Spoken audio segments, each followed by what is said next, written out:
Welcome, everyone. Welcome to the 2024 Social Transformation Showcase, when we celebrate the amazing work that our students have accomplished during their time here at United. I'm Reverend Dr. Justin Sabiatanis, Associate Professor of Social Transformation and Christian Ethics, and the Director of the Social Transformation Program. So it has been my privilege to work with this really outstanding and incredible group of students as they progressed from their introductory coursework through this project that is near the end of their seminary journeys. I've seen them explore the needs of their communities and identify what they wanted to tackle. I've seen them birth ideas for solutions, mold, change, and adapt those solutions, sometimes even flipping them on their heads, and then implement, evaluate, learn, and record those transformations.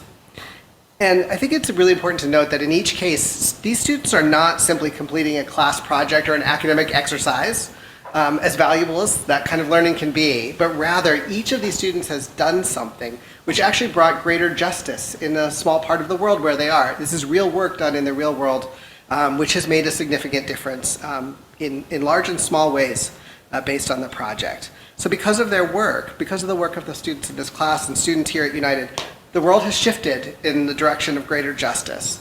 And I know it will continue to do so because of the work they're going to do in the future. So it's really exciting to have them share these projects with you today. They're very varied in the way they've done things, and you can see visually interesting as well. And I also want to thank, I know some folks online and here who are family and friends, colleagues and companions for these students, and I know that the time that you've invested in your loved ones being in the midst of these projects, that you are part of this process too, and part of what they've accomplished. So I want to thank you on behalf of the students and of the school for your part in this process. And my students know that I am deeply impacted by the great Christian mystic and inspiration for the civil rights movement, Dr. Howard Thurman. And when he was asked about vocational discernment, he said, "Don't ask what the world needs. Ask what makes you come alive and go out and do it. Because what the world needs is people who have come alive." And these are people who are very much alive in meeting the world's needs, and it's my privilege to introduce them to you tonight. So we're going to be having David Coleman, Abbie Chronister, Amanda Schultz, Jeanne Bringgold-Pro, Seth Fine, and Gonzalez Campoy. So I'm going to start with David Coleman, who's graduating with his Master's of Divinity in Social Transformation. David's a musician at the Metropolitan Community Church. He's also a very tenacious student who's come back and held on and finished his degree this year. And we're very proud of David in this really creative project that he undertook. So David, please share with us. Hello, I'm David Coleman, he, him, they, them, and I want to share about just an enormous journey that I took that I jumped into without knowing what it would take, and it was more than I could have ever imagined, and the rewards were the same. So I put together a concert of original music, 14 songs, all written for the purpose and performed for the purpose of social transformation. This was held at All God's Children Metropolitan Community Church in South Minneapolis. T. Michael Rock came and performed and was amazing. I had an amazing team of people. And so this summer, I just spent time writing new music and just really getting out in nature and getting inspired. I took stuff that I'd been writing over the past 10 years and revised it. I took new material. And then in the fall, it became sheet music, and over time I was working with musicians from as far away as Argentina to figure out how to get this stuff engraved properly for folks, and put together a whole community of people to perform this music alongside me. And that was the most rewarding part, because it really isn't music unless it's community for me. What's the point unless you have people that are sharing in it with you? So today I'm just going to bring a couple of upbeat songs. These aren't the songs that I'm the most artistically proud of. These are the songs that I think are really fun, that will just get us going right now, and we can sing along with. So the first one, Beautiful World.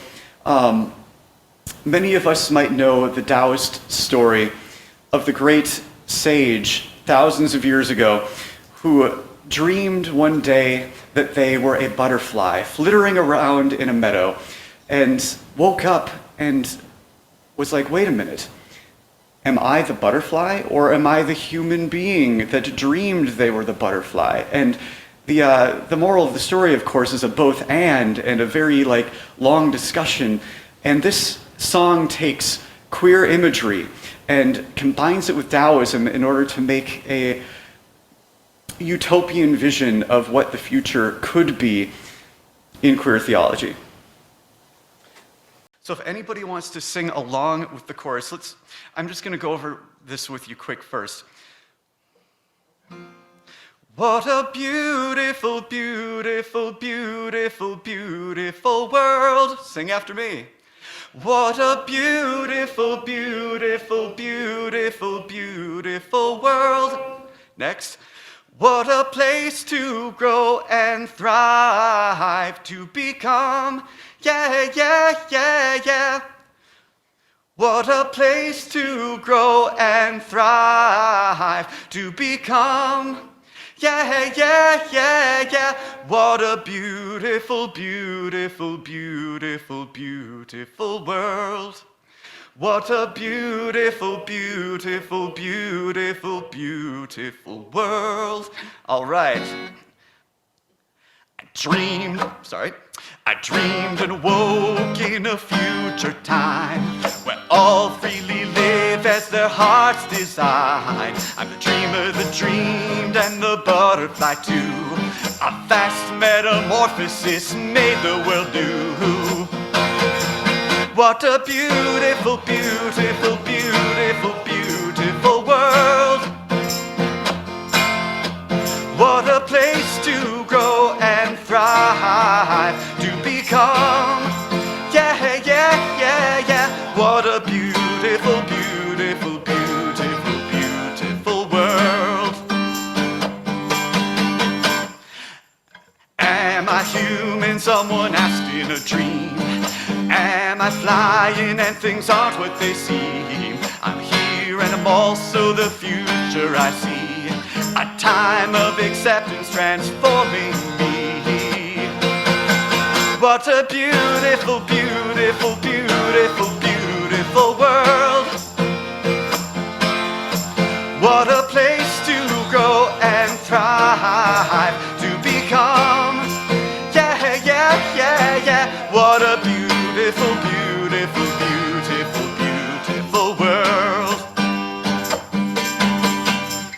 In a world that's so free, let us all dance, celebrating each other in each way we prance.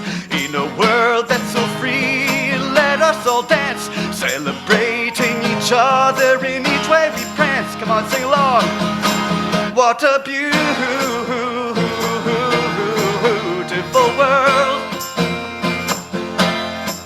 What a place to grow and thrive, to become, yeah, yeah, yeah, yeah. What a beautiful, beautiful, beautiful, beautiful world. What a beautiful world. All right. So yes. So can you hear the metaphor of the butterfly in there, the metamorphosis of a world made new? The next song I'm going to sing with you, because, I just want to have fun, has a little bit of cursing in it, if that's okay, because I feel like it's a way to express frustration around what is happening in our world around overaccumulation of garbage and overproduction and overconsumption. And this song combines the sense of systemic change with personal responsibility. It says, this starts with our collective actions in doing something, but then really it's not our individual responsibility, it is our collective responsibility. It's our leaders. This is something that we need to unbreak together. One of the lines is, I'm a cog in a system I alone cannot unbreak. Our excess chokes the planet when all we do is take. This economic structure has little room to bend, and as we're mass producing, we're careening to the end. So let's have some fun with this. Another chorus that we can sing along to is just, my pile of shit isn't worth The planet. You'll get it. We'll sing along. All right, Molly, ready? All right. I'm accumulating garbage from websites like Temu. I keep clicking buy on Amazon, I bet you do it too. I bought a crappy fog machine, it was really cheap. Caught in this twisted cycle, I'm a world-destroying creep. My pile of shit isn't worth the planet. OMG, there's a sale, and I need the new Fitbit with profit so vast. They'll be living in orbit, the greedy-ass leaders from planet Titanic. I'm a cog in the system, I alone cannot unbreak. Our excess chokes the planet when all we do is take. This economic structure has little room to bend, and as we're mass producing, we're careening to the end. My pile of shit isn't worth the planet. OMG, there's a sale, and I need the new Fitbit with profit so vast. They'll be living in orbit, the greedy-ass leaders from planet Titanic. Why did I buy all this shit? Who is messing with my mind? Oh, why did I buy all this shit? Who is messing with my mind? Oh, come on! Why did we buy all this shit? Who is messing with our minds? Sing along now. My pile of shit isn't worth the planet. My pile of shit isn't worth the planet. My pile of shit isn't worth the planet. My pile of shit isn't worth the planet. Our piles of shit aren't worth the planet.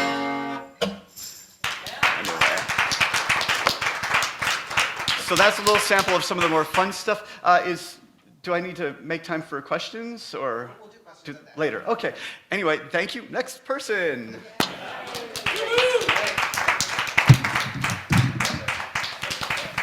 Thank you, David. Next we have Abbie Chronister. We had a pile of Minnesotans and then Abbie in Iowa in our class this year. Abbie's one of our UCC students. What? You used the word pile. Inadvertently, yes. That's right. A bunch of Minnesotans. And then Abbie in holding up Iowa for us and sharing passion for young people and particularly those on campuses. So Abbie, share with us about your project.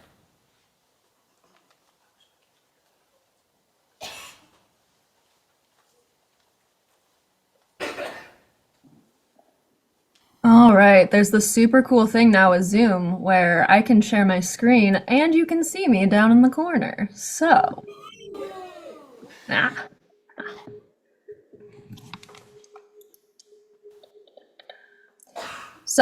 like Dr. Sabiatana said, my name's Abbie Chronister, coming to you from Northeast Iowa. My social transformation capstone primarily reflected on spiritual harm in the college campus. So Three House Collaborative Campus Ministries is located at the University of Northern Iowa. With over 100 years of history behind it, today Three House is a widely ecumenical campus ministry with local collaborative partners in a variety of denominations. One of my favorite stories of Three House is that a few years back they had a pride flag that kept getting stolen, so they painted the steps, because you can't steal concrete apparently. But often students on campus know what building we're talking about when we just simply call it the building with the rainbow steps. In particular, it was due in part to Three House's theological imperatives that informed my desire to complete my social transformation practicum experience alongside of them. We share the notion of the importance of interfaith and ecumenical partnerships and collaborations, as well as the sacredness of diverse representations of gender and sexuality. Three House's commitment to justice work is underscored by their theological convictions, which are effectively summarized with the Micah 6:8 text in the Hebrew Bible, to do justice, love mercy, walk humbly with God. Even when their work is more secular-oriented, this theological grounding is what has continued to drive them for decades. My own theological imperatives also informed the evolution of my project from start to finish. When I first discovered that my passion for disability and mental health justice could cohesively intersect with my goals of a faith-driven vocation, I was amazed and felt affirmed in my call to ministry, and this sparked my interest in the specific sect of theology. My work as a board member with the United Church of Christ's Mental Health Network has also fostered this enthusiasm and devotion. Thus, it was salient for me from the beginning that my project be shaped with the intricate dynamics of mental well-being and religion. So in order to get a better understanding of the unique mental health challenges that students face on college campuses and how we could appropriately respond, we analyzed current data from local, state, regional, and national sources. We also collected data via interviews with a mix of different faculty and staff from all of the 4 local higher education institutions. We also interviewed current and previously enrolled students at the University of Northern Iowa who were currently active in the Three House community. There's been a vast number of research done surrounding the state of college students and their mental health. One such study from the Monitor on Psychology named that during the 2020-2021 school year, more than 60% of college students met the criteria for at least one mental health problem. Nationally, the increased need is not being effectively met by university counseling centers. The reports at our local level echoed these national findings as well.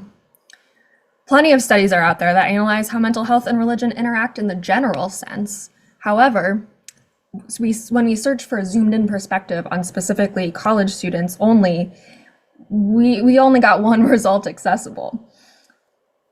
Because of this roadblock, we had to make some assumptions as we applied the findings to the college students who arguably face a world and reality quite different and unique from the general population.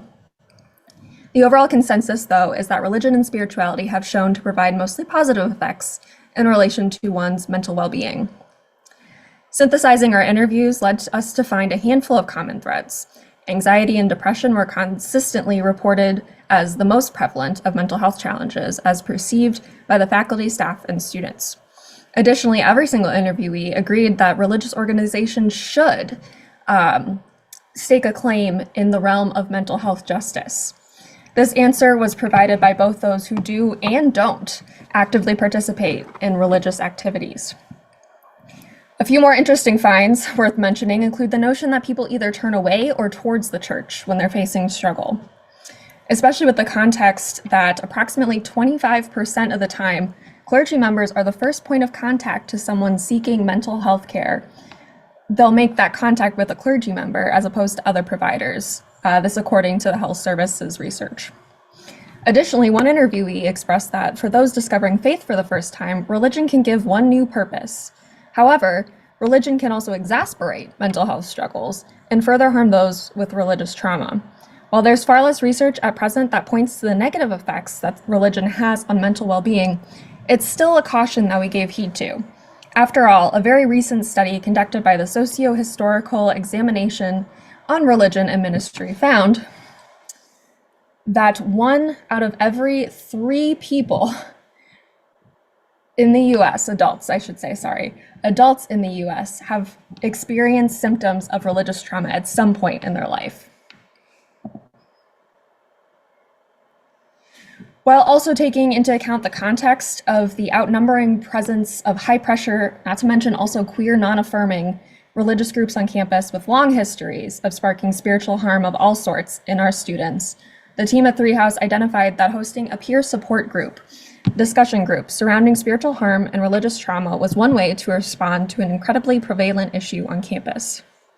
Our goal was to provide space for students and area young adults to gather in intentional community with others who had experienced harm at the hands of religious institutions. This goal took to heart the three key ingredients of Three Houses' mission statement: gathering, engaging, and growing. We will gather as people with a shared experience, engage in deconstructing religious and spiritual harm, and grow as we support each other in journey towards healing. Over the course of my practicum experience, we hosted two of these groups. The first to gauge interest and discuss what participants specifically desired to gain from their involvement in the group, and the second as the official start. Both were hosted in Three Houses building, as we felt that there was power in holding this space within a spiritual place. We utilized the chapel, which is furnished with an eclectic assortment of couches and chairs. We also provided a meal in the form of comfort food. We were intentional about how we structured the group. We would first start out with eating together and introducing ourselves. After reviewing the group covenant, which I'll touch on more in a moment, we had a speaker who would share their story and experiences of spiritual and/or religious harm and/or trauma for about 15 to 20 minutes. Then facilitated discussion would take place, discussing topics such as one's own faith and spirituality, how one's own faith and spirituality may have shaped their journey through their hurts, ideas on how to practice self-care, how to have conversations about religious trauma, etc. I, as the facilitator, created a list of discussion topics and prompts to have on hand, but the discussion portion was widely open-ended and just sort of flowed naturally. The attendees overall expressed gratitude for the space and time to be provided to discuss and reflect on the impact of spiritual and religious harm and trauma in their lives within the context of a group of people with similar experiences. One of the challenges of setting up a support group was we didn't want to turn it into like a trauma dumping space. So we were very intentional from the start that we were going to have a group discussion covenant. And so that strategy was an effective response for that.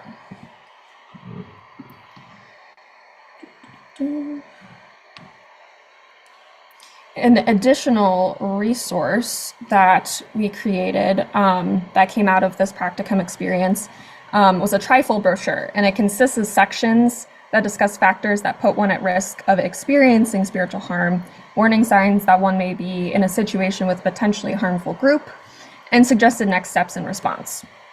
Creating this resource was important because from what we discovered via verbal conversations with students and alumni, many didn't even realize that they were involved in potentially harmful situations until they had been hurt by the church and stepped away. The desire was for this resource to be used prior to someone experiencing religious or spiritual harm. An implication of this project applicable to the wider realm of social transformation is that it strengthens the evidence of the positive role the church can play in response to harm. This can be complicated in the realm of spiritual and religious trauma, considering that much of the harm originates from the church itself. However, this work helps to shed light on the wrongs committed by the church so they can be exposed, examined, and remedied. The scope of the project was particularly limited due to not as much diversity in the students. It's Iowa. I recommend for further projects might apply these methods at a wider variety of colleges or universities, public versus private, secular versus firmly rooted in a theological tradition, etc. Additionally, what might it look like if this type of programming took place for a full school year, and what effects would emerge as a result of a longer timeline?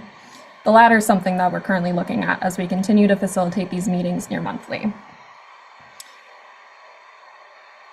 I'm overwhelmingly grateful to have conducted my practicum experience with Three House Collaborative Campus Ministries, as well as to completed my project alongside them. The work that Three House has done through the years and continues to take on is an integral aspect of the life-changing ministry they have that is rooted in justice and innovation. Experiencing how this project unfurled and blossomed bears witness to not only my skills in leadership capabilities, but also that my passions can find fruition within a tangible and legitimate vocational call. It's only right that I conclude this presentation the way all Three House worship gatherings adjourn, by reciting the text of Micah 6:8. And what does the Lord require of you, but to do justice, love mercy, and walk humbly with your God? Thank you.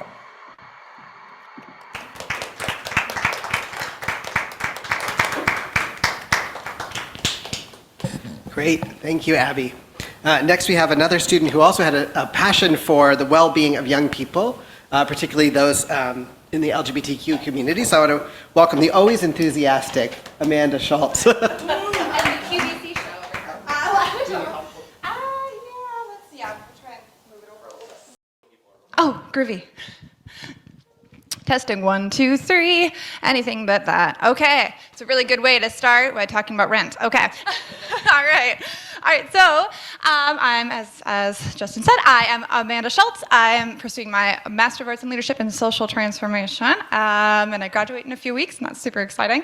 And I told myself I wouldn't cry, but I just have to say, this has been the best educational experience I have ever had. And I went through a lot of shit to get through where I am today. Piles of shit, I guess.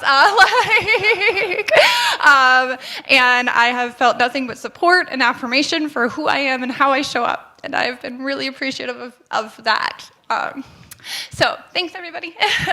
All right, so this is Queer Games, which my theory started with a theory of change that through the power of play, we can change minds and ultimately save lives. Specifically, the lives of LGBTQ students was my initial target audience. So I was thinking about middle schoolers and high schoolers who are, going through these times with no support. There is so much evidence about the lack of curriculum, and you can just laws that are being passed daily against trans youth and against queer youth in general, and the importance for those youth to not only see themselves in their own education, but to have educators who understand themselves and their history in order to teach about that. So I present my things that I've been working on. This is the right button? Let's see. Did I do the button right? No. This button? Which button is it, Michael? Oh, perfect. All right. So I present the overview of the Queer Games products. As I said, this is the QVC show. We have Queering Trivia, which is a Trivia Plus game about the history and culture of the LGBTQ plus community. I will be going a little bit more slides about each one. There's also the Queering Trivia Queer Theology Expansion Pack, which was I wanted to do and then really was birthed very heavily in the queer theology class here. And this is basically every time Justin would talk, I'd be like, that's a good card, and I would write that down. And then the third one, I kind of started going away from the trivia, and the third game that I produced was Guess Who's Coming to Pride? And this features 27 different LGBTQ plus icons throughout history. And again, I will explain a little bit more later. And then we also have the Alphabet Soup activity book, which is my newest little creation since January. And this is probably the thing that I am most excited to get into schools because it's very, again, easy to just print off a bunch of copies of this one page. Information on there, and again, we'll get to that when we get there. But this is a spoonful of LGBTQ plus history and culture for the kid art, because we all like to color, okay? Don't lie, you like coloring.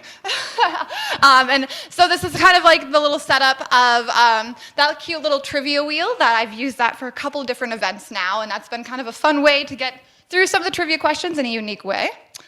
And let's see, I'll figure out which button this is eventually. There, cool. So the first game, as I said, was Queering Trivia, the LGBTQ plus community, and the Queer Theology Expansion Pack. Oh, are we good? There was a little stutter there. Okay. All right. This is I can count, 9 different topics. The first game had the first one. So you have flags and identity questions, literature, culture and the arts questions, history questions, slang and vocabulary, icons, and my personal favorite, the challenge questions, which range from things like who can sing the most of a song from Rent, and or the one that I recently created was name an animal that goes against the gender binary. So there's a lot of different ways you can kind of play with that idea once you start thinking in that way. And then we have, with the Theology Expansion Pack, I added religious studies and sacred texts and made it a whole new batch of 35 cards. So the first one was 52 cards, second one was 32, and then sacred text, I made a really clear point, just like in our queer and trans theology class, to not just focus on Christian theology. So there's Judaism questions, Buddhism questions, Hinduism, of course, but really important to me to continue that conversation and to also say, hey, not all Christians are jerks. I use the word jerks instead because your family's here. I'm going to say a different word. So that was really important to me when I made those questions. And then the next game, there we go, is Guess Who's Coming to Pride, which is a guessing game featuring 27 LGBTQ plus icons throughout history. So these are just a few of the icons. And so what you do is you have a card, and like everybody's got a card, and they're trying to get like a couple of cards, and they're trying to guess which icon you have. And so I have icon cards that have a couple of facts about each card because I'm not that mean and just like, you should know everything about Marsha P. Johnson. No, I give you some facts. And then the other people have to try to guess, like, oh, could this person be? So, for example, let's try this for a moment. And if we have time, we'll do trivia at the end. But for this one, let's try this and say, all right, who can name which of these figures was put on in homosexuality? Boom! Oscar Wilde, winner, winner, chicken dinner. All right, so it's something as simple as that, right? Elevating a little sense of fun into how we learn and how we talk about history. It was really important for me when I made this game to focus on people who were like pre-1970s, partially because I could get their pictures for free for copyright purposes. And also because queer history is world history. And I will stand by that 100% of the time. So it was important to me to lift up and highlight folks that normally when we talk about in literature classes, we would talk about Oscar Wilde, about his books. We wouldn't necessarily talk about, oh, he was also put on trial. Okay. And this one was the Alphabet Soup Activity Booklet, which is a spoonful of LGBTQ plus history and culture for the kids and the kids at heart. So you see there's a cute little coloring page. And if you want, you can as you want. But I was really proud of designing this one on Canva. It's just so cute. Like, I want to color it. And then this is one of the many activities. So it's a history timeline where you have to match the letter, like what year was Joan of Arc burned at the stake for heresy and cross-dressing, and put it on the right part of the timeline. Because again, remembering that queer history is world history. And since 2000 BC, since our first written words, queer people have existed. Trans people have existed. And we need to keep saying that because clearly the schools don't want to teach it. So we're working on helping them, and we're also working on helping the churches understand that too. That is that resource. And here are my queer games fast facts. So I have, as you saw, 5 different products designed between Canva and Adobe Photoshop or Photo Express, and then produced through a Game Makers. If you're curious, Board Game Makers, that's the website I went through. And produced because it's not cheap. Board games. And so I was just producing as I could. And then I created a website, a Facebook page, an Instagram page, and I also post, and business cards, and I also post on my regular TikTok page about updates about queer games. And honestly, all of my online sales have been through TikTok. So I just gotta say, yay, TikTok.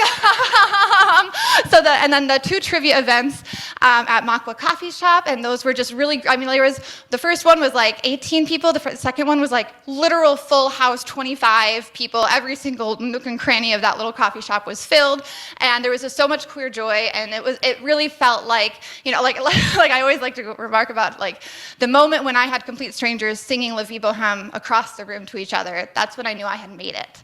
Because that, to me, was the queer utopia I designed these games for, and didn't realize that adults needed just as much as kids, just as much as teenagers. Every adult needs that kid at heart moment when they're like, I am seen, and I am safe in this space. Everybody needs that. But I still am very intentional about and figuring out the best approaches for that. I had one Makers Market tabling event at Hidden, Minnesota, which unfortunately is closing as of next week. So I got to find another Maker Market place to go to. And one symposium presentation here at United back in October. 4 states games have gone to. So Minnesota, most of the games have been sold here, but then there's also California, Washington, and Illinois. And then 45 resources are now in the hands of LGBTQ plus folks, allies, families, schools, and churches. And the thing that I am so excited about, that just literally This week, Great River School has purchased all 5 resources for use with their health and gender studies classes. And I made an email that I was like, your theology one? Because it's theology. And they were like, and I made a point of saying, like, it is a world theology ethos, but it's theology. I just want to make sure you're okay. And they're like, we're sold. This is amazing. And I was just like, this is the kind of conversations we can begin having, right? If we just get the right resources in the right places. And so that's super exciting to me.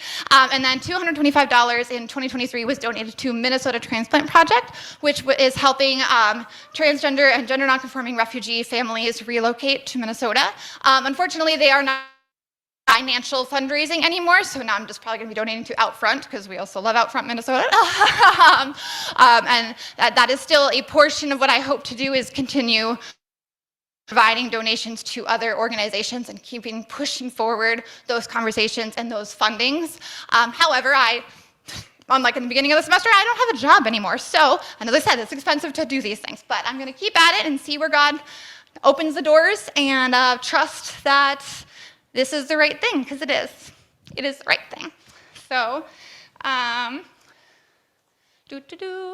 So this is just my little shout-out business card. If you want to, that goes to the website if you want to check it out. If you want to just scan that QR code, that's Melissa took this photo for me at my last trivia event. Melissa Harl-Sulu. She's not here tonight, but she's great. And this, you kind of see my little setup from the trivia nights. So yeah, I'm not really. But as I'm pretty sure Oprah Winfrey once said, or was it somebody else? Anyways, I know who holds the future. So I'm not sure what the future holds, but and so I've had to live a little more faithfully than I expected to, and I wouldn't change a thing. So thanks, everybody.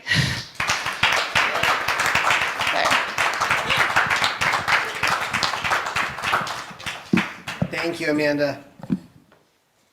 Great. Next, we have Jeanne Bringgold-Pro, who has had multiple iterations of herself as a lawyer, as a local church pastor, and she's a dedicated. So, Jeanne is in the Master's of Arts in Leadership and Social Transformation program.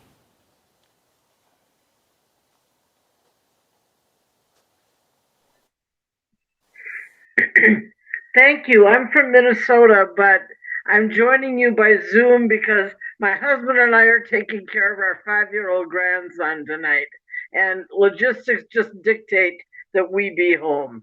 So I'm coming to you from my home office, and this is my 2nd degree program at United. I graduated with my Master of Divinity in 2009, and I think a great deal of the school, or I wouldn't have come back to get the Master's in Leadership, and it's been a wonderful experience. My project involves eco-justice. I have a long history in this area. I'm 69 years old, and I remember the first Earth Day in April 1970. At that time, the world was being polluted by gas-guzzling cars fueled by leaded gas. Factories had huge smoke-belching smokestacks, and they dumped enormous amounts of polluting chemicals into the rivers and oceans. I was a high school biology student at the time, and I learned about the damage this pollution caused. The situation began to change with the publication of Rachel Carson's book, Silent Spring. The father of Earth Day was Senator Gaylord Nelson of Wisconsin, and the first Earth Day was born. Millions of people, many of them college students, protested the rape of the earth. It was the start of radical social change. Even though the first Earth Day was momentous, today we continue to suffer from environmental degradation. While the air quality has improved and the destruction of the ozone layer has stopped, much still needs to be done. While many endangered species, such as the American bald eagle, have started to recover, many other animals remain in critical condition. The destruction of the rainforest remains a critical problem. It is easy for me to be depressed and hopeless about the situation if I let myself, but I've gone in a different direction. I have chosen to continue to educate myself on the issues of the environment, including a UTS course on eco-justice and ethics taught by Reverend Dr. Abbie Chronister, which was a fabulous course. When it came time for me to do my social transformation practicum, I chose to work with the UCC congregation that my husband and I attend, New Spirit in Savage. I had led a book study 2 years earlier on a brilliant book, Cathedral on Fire, which was written by Reverend Dr. Brooks Burt, the environmental minister of the UCC. That book inspired the church music director and me to form a green team in the church. I consulted with church leadership and we began the process of seeking the Creation Justice Church designation from the National UCC. We got 4 more interested people on board and we began our journey. We first did a deep and thoughtful discernment to determine where we had been as a church and where there was possible growth. We first had an energy audit done on the church building, and it revealed a number of things that could be done rather quickly and inexpensively. We replaced the church thermostat with the new smart model, and we changed out all the light bulbs into LED bulbs. The green team was ambitious, and we at first considered installing solar panels on the building. That was investigated thoroughly, but it turned out not to be feasible. We were very disappointed at the failure to achieve our big goal, but we were not deterred. We continued on with our work without ceasing. We decided to focus on smaller monthly goals instead. We had an Earth Sunday service that included an eco fair. We showcased earth-friendly products like laundry detergent and encouraged better home gardening practices and recycling. We encouraged people to stop using disposable plastic water bottles by substituting them with multi-use bottles, cans, and cardboard water containers. We encouraged the use of home water filters and installed one in the church kitchen. Another month's project was the abolition of plastic restaurant doggy bag containers. One of the members of the green team took on the project of creating reusable goodie bags. These quilted containers contain glass containers that you can take to a restaurant with you.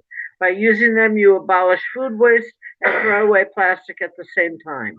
Each month, the team promotes a different practice. It has been extremely successful. These environmental practices have not been the only activities in the project.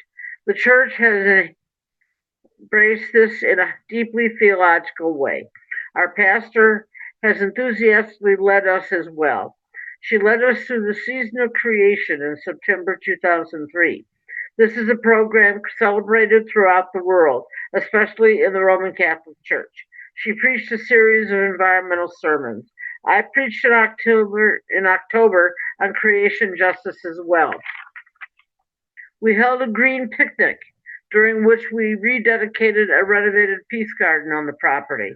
We also painted a triangular structure on the church grounds in pride colors. The congregation is an open and affirming church and is very active in LGBTQ plus activities. There are many environmentalists in that movement, and it made sense that New Spirit enthusiastically embraced the cause. In January 2024, Reverend Dr. Paula Nordham, who is the mother of one of our team members, visited the church to help offer an entirely environmentally focused worship service. She is a master recycler, and she gave a wonderful children's message and co-presented a service with the pastor. She then made a presentation about recycling after the service. It was an incredible experience. The work is not done at New Spirit. We still have some things to accomplish, but we are well on our way to achieving them. We're in the process of creating an outdoor prayer meditation space. I helped create one of these at one of the churches I led a number of years ago, and it is a relatively easy and inexpensive project. In order to defray costs, I wrote a grant application to the Minnesota UCC, and we received the grant in January to help us with the project. I had never written a grant proposal before, so this was a growth exercise for me. We still need to expand our involvement in the larger environmental movement, but we have already become active in local eco-justice initiatives. It has been deeply rewarding to work with New Spirit. Perhaps the most significant thing for me was working with the Green Team. I have not had a great deal of experience working with small groups, so this has been an important learning for me. The chair of the team is a retired grade school teacher, and she is tremendous. She is organized and a tireless worker. She made my work on my practicum a real pleasure. The other team members were also enthusiastic. In summary, I wouldn't have missed the experience for the world. In its own small way, New Spirit UCC is making a difference. They're helping to change our world.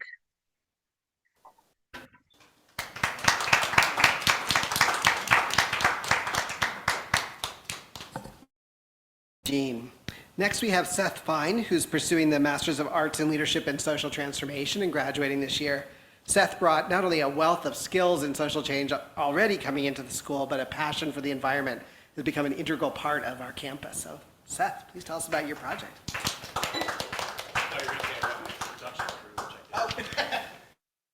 Okay, a couple of pivots and audibles. We're going to, I'm going to have two of my kids who are here in the second row, the girls, come up here and grab some of these hearts and 2 markers and pass them out to everybody. Yeah, come on, go. No one's looking at you, they're looking at me. Go, pass out the hearts and 2 markers, please. And then Shelly, my wife, and Leo are going to go back there, and for people on chat who don't have these hearts in their hands, they're going to look at the chat and fill out hearts for you, and later on I'll tell you what we're going to do with them, okay? So simple instructions for now. Grab the hearts, they're shaped like hearts, yeah, you got it, and 2 markers, and give 1 to everybody. Thanks. And then when I say on chat, you guys got it, go back there, there's a computer plugged in. Okay, good. It's been a long journey for me, as well as my colleagues, to get here to this podium. So as I've learned from all of these sage, I'm just going to take a breath, especially T. Michael. Right now, I'm going to take a breath. I need it. Feel free to breathe along. Seth, how many hearts? We got confused by the numbers. 1 heart per person. Oh, see. Here. Cool. Okay. I'm going to get going. I wrote things down because it's a passion project, obviously, like it is for all of us, and I tend to want to talk about every detail, so I'm going to try not to. So I'll look up as much as I can and infuse some jokes. I also brought a prop. This one's for you, Dr. Green, Abby, and all of our ST1001 folks. It's Black Panther. It's also for Junie. Wakanda forever. Okay, my name's Seth, it's my given name. Ent on the screen is my seminary second name, and I go by he, kin pronouns. My faith tradition is Jewish naturalist, technically Jewish pantheist, mystic, but only a couple of us will know what the heck that means. Why Ent and why kin at United, especially in social transformation, to imagine boldly. I imagine myself to be close and connected to a tree, as a human can be anyway. And Ent is, if you know Lord of the Rings, those are tree beings that are half human, half tree. So I go by that here at school.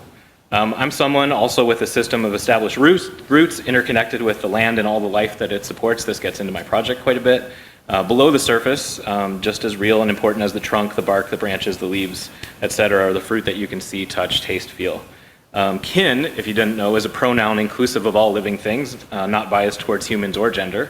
It was at the urging of Robin Wall Kimmerer, who I have the book up here if you want to check it out. She's the botanist, mother, professor, enrolled member of the Citizen Potawatomi Nation, and the author of Braiding Sweetgrass. And I elected that pronoun for myself here in the social transformation process. I use it at work, I use it in life, I explain it all the time. I'm proud to do that. In more current terms, they're all my fam, as these guys would say, and I'm theirs. So I just want to recognize my human family here real quickly because it is the end of my process. T. Michael's here, Reverend T. Michael Rock, Reverend Justin Sabiatanis, I saw you, Dr. Reverend Green online, a bunch of other folks, President Marshall, thanks for the support. And this is obviously here, if you can't see them on screen, my wife Shelly, my 4 kids. Junie was demonstrating what we're going to do earlier with the hearts. We're going to build a tree out of those, just a couple minutes. And my mom is online too, so she's been super supportive. Spirit of those wise people, especially my professors. I'm going to begin this discussion with a meditation. It's really important to me. It's probably one of those things that's just more important than talking about my project. So I'm going to get to that, and I'm going to click this button. While I do that, you guys can do your job with the hearts as your meditation, so you don't have to close your eyes and meditate that way. Pass the marker around as you go. What I want you to do is think about a place out of doors where the child version of you, to Amanda's point, or the child within you now, felt or feels most at peace. Out of doors where you felt or feel most at peace. And then name that place if it doesn't already have a name, and write or draw it on that paper heart when the marker comes around to you. If you're online, write it in chat, and Shelly and Leo will come and they'll write a heart up for you at some point here. We're going to make a tree, and I'm going to take a picture of that tree, and I'm going to keep it forever as part of my ritual, mementos from here. Okay, without further ado. Worked. This is Wild Peace by Yehuda Amichai, Israeli poet. Not the peace of a ceasefire, not even the vision of the wolf and the lamb, but rather, as in the heart when the excitement is only about a great weariness. I know that I know how to kill, that makes me an adult. And my son plays with a toy gun that knows how to open and close its eyes and say, Mama. A peace without the big noise of beating swords into plowshares, without words, without the thud of the heavy rubber stamp. Let it be light, floating like lazy white foam. A little rest for the wounds. Who speaks of healing? And the howl of the orphan is passed from one generation to the next, as in a relay race, the baton never falls. Let it come like wildflowers, suddenly, because the field must have it, wild peace. Thank you. So, my project is not technically about trees, but it's about parks. Still, trees can be a strong symbol for our hopes, dreams, and memories. They grow over time into majestic, resilient, solid things, especially if they're taken care of, which last for generations. So throughout this, I'll use like a seed, sprout, sapling, tree, seasons as metaphor, just to keep it as brief and approachable as I can and not get too technical. Keep me honest. Like my classmates' experiences before me and after me, this one is one of those you had to be there kind of projects in many ways. So let's kind of go there together through pictures. So seeds for the project starts at Earth Day last year. This picture is Junie, the next gen tree hugger, me, Shelly, and our friend Tim with the bags up on Dayton's Bluff, which is a neighborhood above St. Paul, which I'll talk a great deal about. And none of us knew this until a couple weeks later, but Tim's wife and Shelly's friend Lindsay was plotting to plant a new pocket park nearby. And at the same time, I had been plotting through my course at United, my social transformation course, to plant pocket parks all over the place, too. I got all the P's out. So Lindsay and I were converging here on Earth Day. Thank you, Jeanne, for calling out the history of Earth Day. Really important to me, too, all along. And we just had not a coincidental, but a fate-driven meeting. So before I go into the story of my project, it's probably important to describe what is a pocket park. You can read that up here, and I'll talk about it in my own way. My graduate research, the exploration of my calling here in seminary and to seminary, and the climate crisis all led me to the same two places. One, a very compact nature center in Chicagoland where I played often as a boy. My mom probably knows where it is on Skokie Boulevard. And two, an abandoned tot lot owned by the church across from our home in St. Paul that my kids are really familiar with because I made them go over there and look at it all the time and take pictures and plan. Well, I found essentially that the idea of local action for and arguably more souls, our speak, can be activated by reclaiming and reinventing forgotten or mistreated small pockets of land in our communities, which are projects over time that have proven to be really beneficial on multiple levels, and I'm going to show how. A quick message to my sponsors. First, small parcels of land in our community are very fertile ground for spiritual connection. I see them, myself, as synonymous with the stranger, the refugee, or the differently abled, especially if you know how seriously I take that kin pronoun. Our Torah, the Tanakh, calls for us to welcome the stranger no fewer than 36 times, which is a very significant number. Second, churches in the U.S., fun fact, kids, and across the globe, the global north, own or control more land than any public or private entity. Think of McDonald's Corp. and how much land they own. Churches own more than them. Think of large public school systems and smush them all together. Churches own more than them. So while it's more complicated and nuanced than this in practice, in theory, churches should be the primary focus of urban and suburban land back efforts. think about that. That's what I've been pondering and meditating on. Okay, end sermon and on with the show. Bunch of stuff on this screen here, and I'm going to ask for some volunteers, so take a look at the screen while I talk. And online you can use the chat. Maybe a good time for, yep, Shelly's back there, great.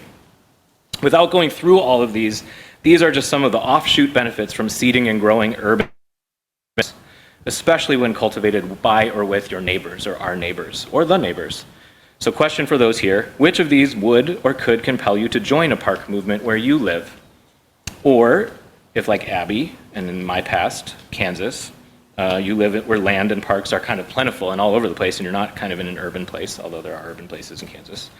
Which could you see yourself supporting for communities of color or under-resourced kids or high crime areas, etc.? So raise your hands or use the chat online. Which of these would compel you personally to support park work? Can you read that from back there? Yeah, good. A couple of volunteers, 2 volunteers. That chat's blowing up, I see it. It went from 10 to 10. No? I like the early and always connection to nature. Early and always connection to That again applies to the child and child at heart. Early and always connection to nature applies to the child and the child at heart. Great. Yes? Cooler environment of plant and animal diversity. Over in the community column, cleaner, cooler environment, plant and animal diversity. I see Jeopardy coming sometime in my future here, right?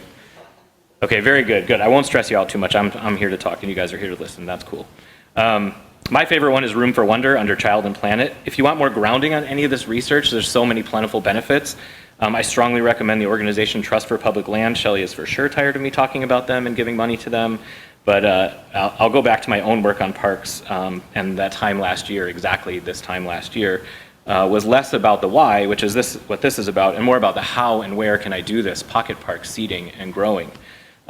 So here was my big idea going into Earth Day with Trashy Tim up there. The transformation theory, if you will, about what I was trying to accomplish, about how to grow this idea in real life. Even a more chock full slide. So here I've written myself a note, appreciate eyes bulging and straining or glazing. I will spend literally 0 time on the contents here, other than to say we go real deep in our program, real deep in our program. And with concepts, with callings, with data, with research. So nonprofit nerds go to town with this one, but practically speaking, these are the visions and plans for like 10, 15, 40 years of hard labor and social transformation presented up here. Many PhDs and decorated social activists are tackling that very thing that Amanda was bringing up. We call it nature deficit disorder. So kids who are on screens a lot, all the time, perfect timing. Janie's on a screen over here if you can't see her. Yeah, she was paid. She's paid prop. They tackle this all the time, and I'm just this tiny acorn at this point in this rich community. So my project is trying to just plant a little bit of a seed here in this very fertile area. But again, like any mature, healthy tree, stuff like this grows at a different pace and with bigger, smaller leaps forward. Here in our program, we have 1 year at most to get a lot of stuff done. So a lot of this is sort of theory, practice, learn, that kind of thing. So this is the theory of change. I think you heard another. Getting to the actual story and the project.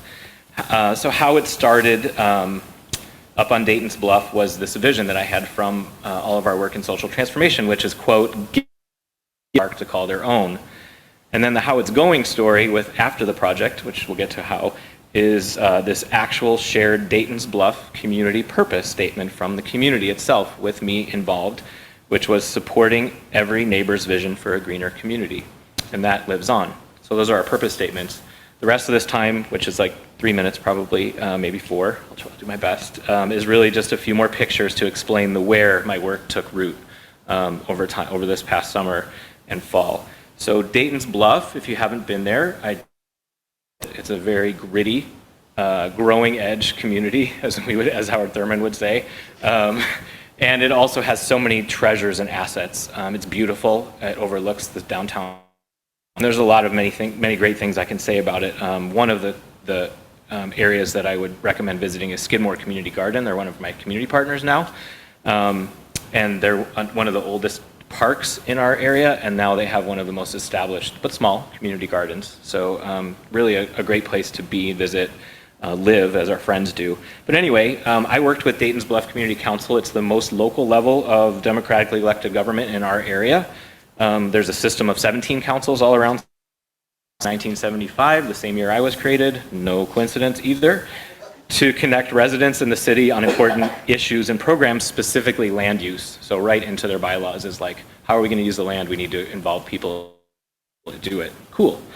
So after Lindsay and I made a discovery, which is kind of a longer story, that we both wanted to make pocket parks happen up on Dayton's Bluff, we targeted this thing called one parking spot for something called Parking Day. It's a disruptive global social movement through which local communities temporarily repurpose curbside parking spaces and convert them into public parks and social spaces to advocate for safer, greener, and more equitable streets for people. Lindsay and I are like, perfect. We're going to co-opt, steal, borrow a park off that we want to make parks a real thing here. Long story short, again, that didn't exactly happen. We started in summer. Summer is a time when Minnesotans do what? Construction. That's a great one. Someone else said they leave. Yeah. We didn't have many people in community to work on that or to listen to us, so we pivoted. We convened a group of folks in the neighborhood who turned out to be amazing advocates for community social action around green space equity in particular, and they brought up things instead of pocket parks like traffic circles, community gardens, horseshoe pits, art installations, and so many other wonderful ideas before we even landed on that purpose statement. And where we ended up was in the bullet points number 1, 2, 3, 4, 5, 6, and 7, or 5 and 6. A framework is what we built. Instead of a pocket park, we built a framework, community-led and council-supported projects, and we added on a community guide for inclusive and sustainable projects, which was a surprise to me, but was we had some awesome results. So in summary, we convened for the first time a neighborhood council dedicated and committed to Dayton's Bluff green space equity needs and ideas. First ever for any of those 17 community councils. We're sharing all that knowledge with all of them around St. Paul is really cool. We included existing and new community organizations in our work and made space for invitation and inclusion of more groups, such as Walk on Teepee, who I'm going to talk about at the end in the near future. And we established this framework to use in evaluating, supporting, and achieving green space growth and equity across the district, not just for one pocket park or one parking space, but for many, many ideas and many neighbors' visions. To the council for approval process, this community guide to developing green space projects for neighbors and volunteers who want to do something more in their community. With this framework and our community guide and the engagement of those terrific partners, we do not have a parking spot to reflect on, as I mentioned. We do not have a new pocket park yet to enjoy, but what we do have is a collaboratively started community garden where a dilapidated and overgrown ball fields sit empty. More in a second again. And we have an avenue traffic circle beautification plan right in front of the community council right now, and in front of the city parks and rec team for support. So a couple of progress steps, a little bit of seed planting and shoot growing. This changed approach from that initial vision of just one pocket park for me and Lindsay to this big approach of a lot of things happening, kindled the spirit of collaboration on so many projects in the community, and also this vision of a greener and more equitable community up on Dayton's Bluff in this small place. So quickly, here's one thriving little sapling in the making, and then I'll get to the growing edge again with a place where we got stopped and have more to do. So these are some pictures of Little Mounds Park. I stopped by the other day after visiting with Lindsay, actually. And what you see on the right is the side of the Parks Department now uses as kind of a storage facility for their snowplows and testing ground, maybe, because that was a baseball field at one point. Well, one person on my committee petitioned the council, petitioned the city, and organized a group of very invested neighbors who live right around that park, and they're planting the next community garden in that very spot, already approved by the city. They're moving their trucks now, they're re-landscaping, they're going to tear down that old backstop and plant a new garden up there. So as a result of our work and the framework and the connections we made with relationships, they're going to have a third community garden up in Dayton. What else do I want to say about Little Mounds? Nothing. I want to say some more about Big Mounds Park. So if you have ever Indian Mounds Park, it's probably because there was a lot of controversy around it in the last 5, 7, 10 years. That's because it's a cemetery. So the city of St. Paul, in its infinite wisdom, a long time ago, before they even knew that we had indigenous people living in the urban core, said, this is a beautiful bluff. Nobody's living on it. It's kind of too steep to develop. Let's just make it a park. and let's call it for what we found here when we tried to make it a park, which was burial grounds for our Native ancestors here. The justice story here is kind of sad, and it's basically that the council that I was working with and Wakan Tipi, which is an indigenous nonprofit, over kind of the watershed projects and all along the bluff, came to loggerheads essentially. We're at big odds and got in kind of a fight, a very public fight over what to do about now that Indian Mountains Park is built on the cemetery, and that people like the Pioneer Press were hiding the Winter Carnival medallion in the cemetery, and a lot of other bad things were happening. And through my work, we were trying to make efforts to bridge the fight and bridge relationships again. And as I write here, the community council doesn't see the need for real relationship with the minority groups there, and Wakan Tipi hasn't had the need to have it either because they've been very successful without the local government. I'm almost going to cry. They have gone back and forth, 2 steps forward, 1.5 back. But it's really clear to me as social transformation, Seth, and that to happen up there beyond the community gardens, beyond the tree planting, beyond the avenue boulevards and the community engagement, more relationships need to be rekindled. More land needs to be restored or reimagined, and really more love needs to be shared between creation when it comes to that particular plot of land and our neighborhoods and our communities. And that was my big, really takeaway lesson, is that there's still so much work to do, and a lot more people need to do that kind of stuff. So, leave you with these last 2 quotes, and then I think it's Becky's turn. These are quotes I've had around since Elena was here. Oh no, I covered Elena's thing. Google Slides to PowerPoint. Elena's a classmate of mine and ours. She was here when I started. She graduated, and she's a good mentor for me. She wrote me this poem when I told her I was going to work on pocket parks 3.5 years ago. My mom will like this too, and I'll just read that one. You can read the Thomas Hoving one. May I live like a ginkgo, connected to the past, unique, humble, elegant, resilient, purposeful, creating something positive out of any negative, and contributing something beneficial to those who come after me. Amen. Amen.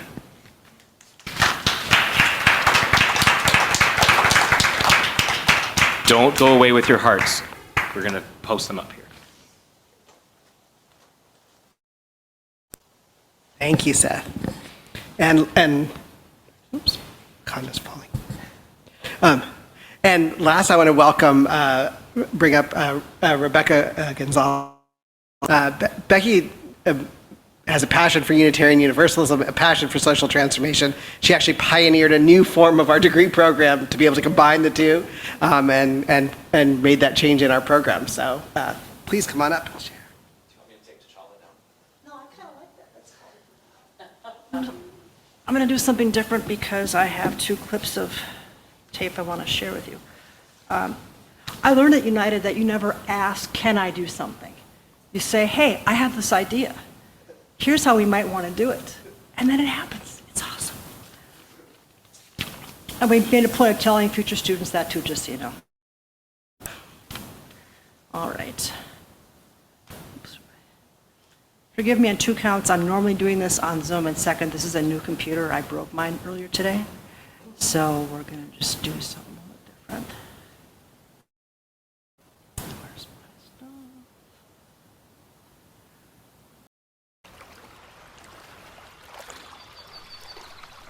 Dakota Makoche Wakan, Mini Shota. We sing to her. We pray to her. The sacred Dakota land. Dama Kota. Our blood memory enriches the soil. The veins of her wash us clean and flow through us. Nibe, oh our courageous Nibe, teaches us to remember. She willingly holds our tears. Only she knows the sorrow of the unspeakable and sometimes unbearable truth. Still she flows through us with resilience, teaching us fortitude. When our sun rises from that gift-bearing east direction, her morning mist calms us. Together we hum that sweet song of remembrance. For hundreds of years, each step, each breath, each memory. We are the stories of the river. We are the water. Mani Wachoniye. We must listen and remember. Dakota, Ojibwe. We are the voice of the river. the language of hope, ancestral healing. Did you forget? Was it easier? Come walk with us. Let the stories heal you. Let our wakpa, that forgiving river, heal you. Listen. Listen and remember.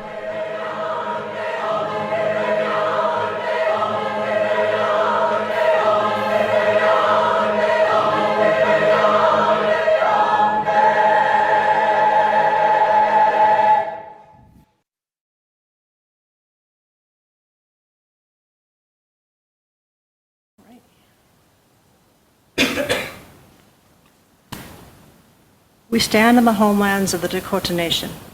We honor with gratitude the people who've stewarded the land throughout the generations and their ongoing contributions to this region.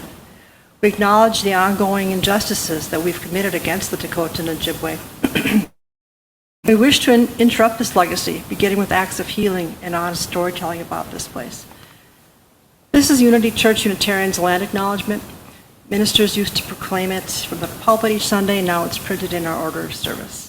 No less important in written form, acknowledgement calls us to move beyond words to action. But what does that mean? If we want to work with those who are so-called others, well, then we have to know what they know. And that was the starting point for Unity Church Unitarian's Indigenous Justice Community Outreach Ministry team. That's a mouthful, but that's what it is. CUMT for short, and that's what I'm going to say for the rest of the time. We formalized this in August of 2022, and I helped create this CUMT and continue to lead it. Probably shouldn't do this considering what just happened. This is our vision, is to advance the efforts of Minnesota Indigenous tribal nations to preserve their language, cultural, and spiritual life and restore broken treaties. Help amplify the Indigenous voice in the public square and in state and in national policy decision-making, and to help generate greater awareness of what needs to be done locally to address the destruction of Dakota Ojibwe cultures and the seizure of their land as part of Minnesota colonization. What we do? Well, we provide support for a commission to address the healing of families harmed by Indian boarding schools. We're quietly advocating for the return of public land. This is why I'm following Seth, because we just naturally combine. To Indigenous hands, and support legislation to create a minimal tax on all real estate transactions in Minnesota to find out the reacquisition of native lands.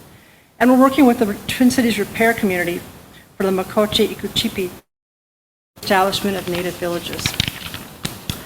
We're also trying to provide opportunities for Unity members to get out of their comfort space, because they're so used to having people come into church and learn while they're in the church setting. We want them to get out and go beyond and actually move in and do what Seth's talking about, do what Amanda's talking about. He's doing, just trying to get them out and about and getting more engaged with and build relationships with other people.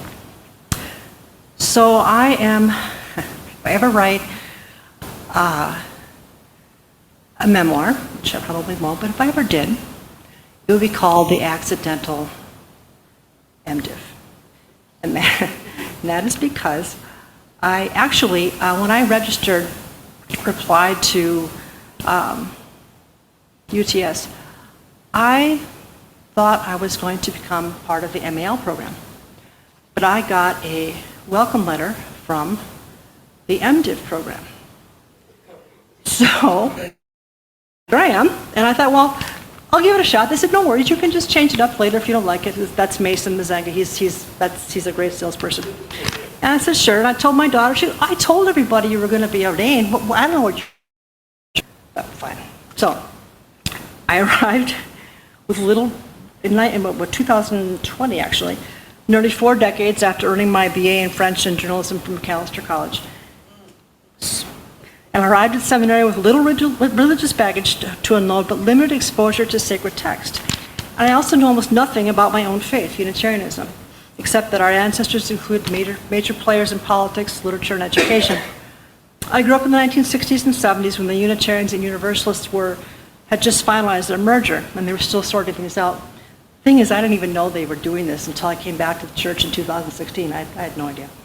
So, those of you who don't know, Unitarian Universalism, it's complicated, as we like to say. And like Seth likes to have meditations, I always insert poetry into whatever I do. So here we go. This is a poem called Labyrinth by Leslie. Walk the maze within your heart.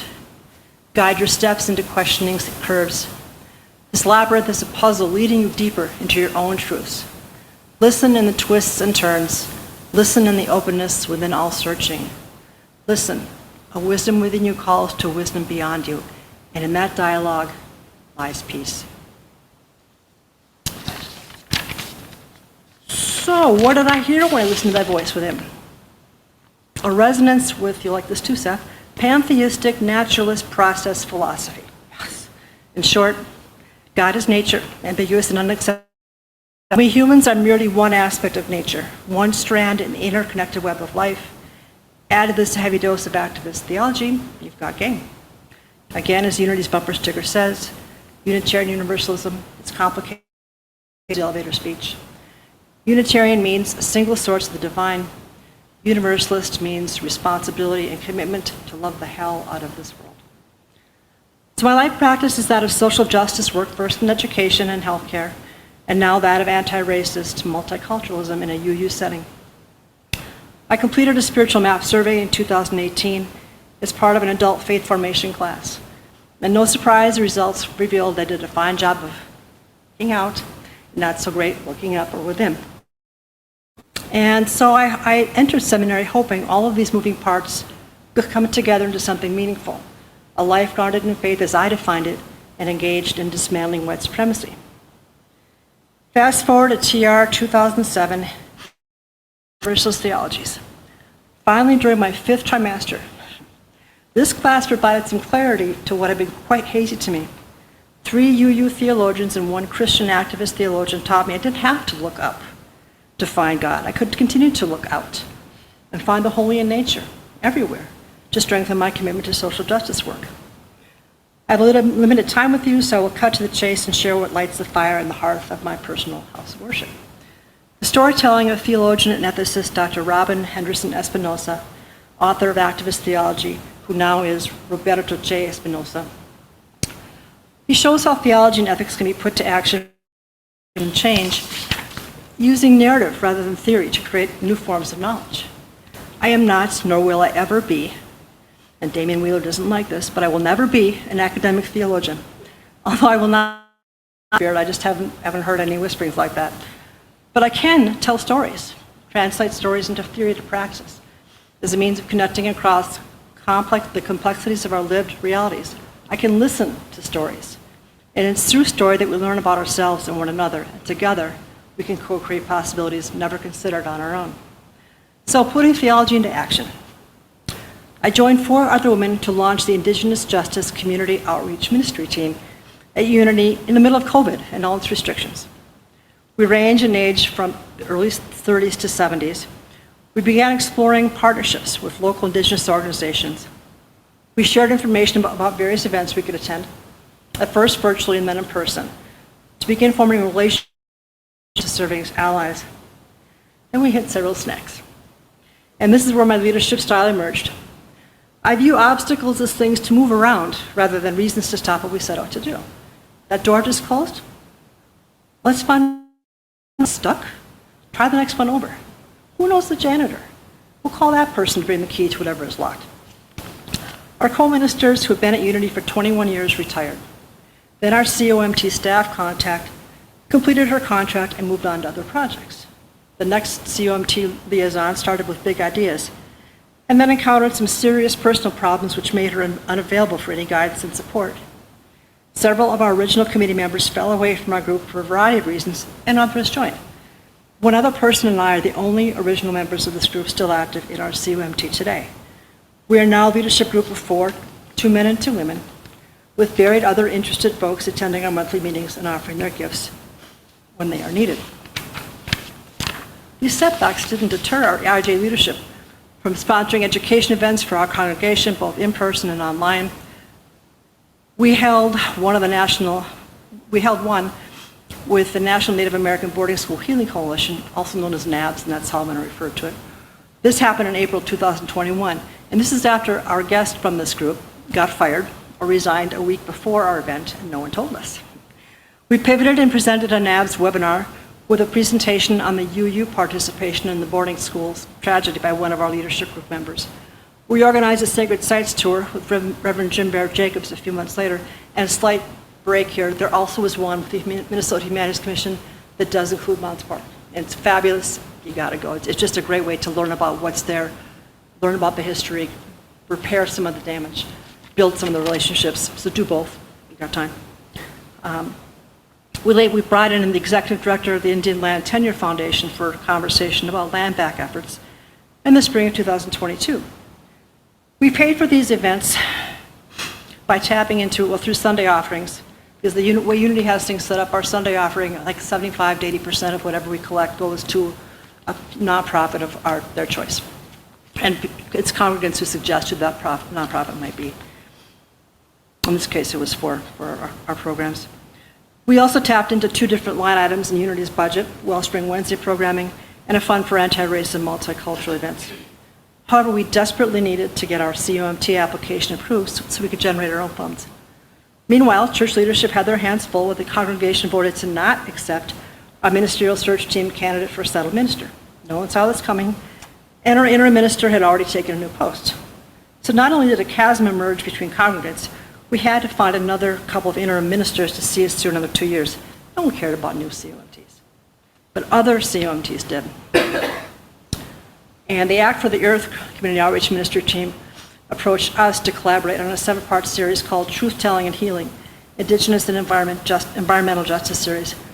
And before the start of this series, I finally got the attention, this is about the janitor with the key, right? Got the attention of church leadership, and they presented our IG COMT application to the Board of Trustees. They approved our request, and we could finally move on and help carry the financial load of the series. This year, we're offering IJ-specific programs. The other IJ founder and I have each participated in reparations workshops offered by Minnesota Interfaith Power and Light and the Coalition to Dismantle the Doctrine of Discovery. And by the way, the person who helps run the Coalition to Dismantle the Doctrine of Discovery is a UTS student. I don't think she's graduating this year, but she's going very part-time. But Doe Hoyer, definitely a good person to know. So these activities have helped us expand our partnerships beyond NABS and ILTF. We will have sponsored 3 events between November 2023 and April 2024. Viewing and discussion of the documentary Doctrine of Discovery, presentation and discussion of the soon-to-be-proposed Indian Recovery Act state legislation, and poetry and conversation with Strong Buffalo. I'm not going to butcher this.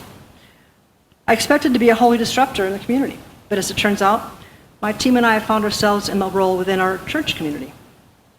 Our obstacles have come from the voice that Reverend Jeanne Bringgold-Pro talks about during his Sacred Sites tour. Unity Church Unitarian resides on Dakota land in the Rondo neighborhood.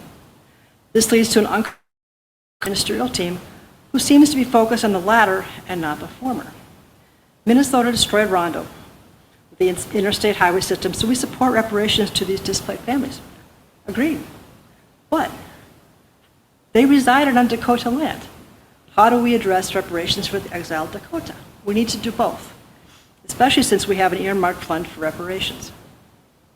The good news is, when we started this IJCOMT, no one would even seriously consider what land back could be, and that's what this slide here is showing you, how it looks, where you can go, and I hope at some point we can connect with that.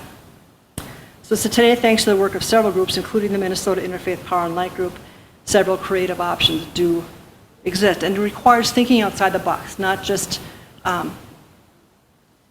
it's not tit for tat. There's a lot of different things that you can do to help restore public land to native hands, but also just creating, buy back some land if they wish, or create communities like we are working with the reparations community.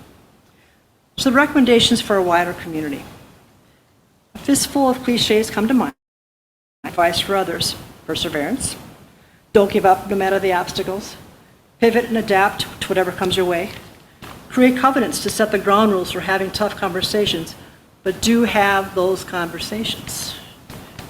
I know Minnesota Nice isn't like that, but we really have to have tough conversations. You just have to have some ground rules.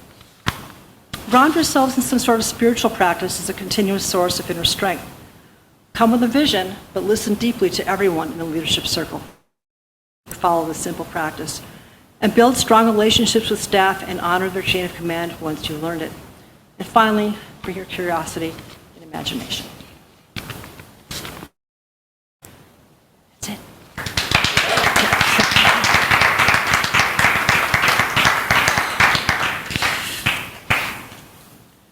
Thank you, Becky. You're welcome.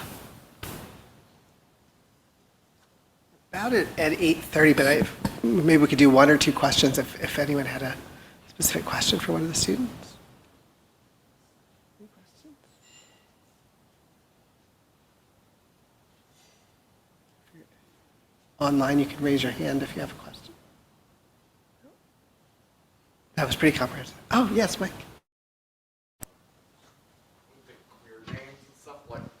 What